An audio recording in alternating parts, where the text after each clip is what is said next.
Have you ever felt like giving up? Like the fight just isn't worth it anymore? Well, the Bible has a story about a man named Naaman who felt the same way. He was a Syrian general, a soldier, but he had leprosy. And no matter how much money he spent, no matter how many experts he saw, he couldn't get rid of it. Then he heard about a prophet in Israel named Elisha. So he goes to see him, but he expects this prophet to do something spectacular, maybe part the Red Sea or make a grand declaration. But when he got there, Elisha didn't do any of that. He just told him, "Go wash 7 times in the Jordan River and your skin will be restored." Naaman was kind of angry. He thought, "I've come all this way to be healed, and the best Elisha can do is tell me to go wash. He must have some really great soap." So he goes back home, grumbling and complaining, thinking it's the most ridiculous thing he's ever heard.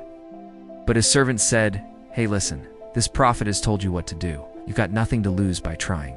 Why don't you just go ahead and do it?" So Naaman goes back to the Jordan River, and I can only imagine the scene. Here's this mighty soldier, right?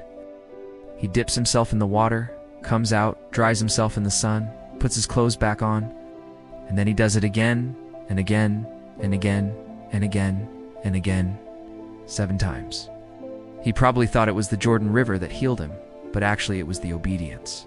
It was humbling himself and doing what he was told, even though it was so simple, even though it was repeated, even though it seemed a little bit ridiculous. And on that 7th dip, his skin was restored, and so was his heart. You see, sometimes we want God to work in ways that feel big and impressive, but God often moves through our surrender, not our strength, through faith, not formulas.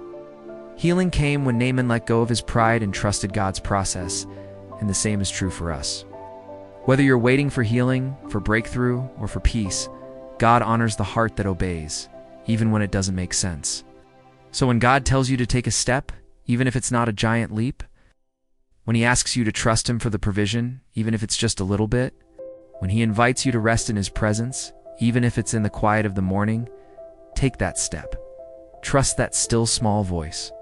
Rest in His abiding love, because it's in the simple obedience, in the repeated discipline, in the faith that honors God and brings you closer to Him, that you'll find the strength that you need, the healing that you've waited for, and the peace that only He can give.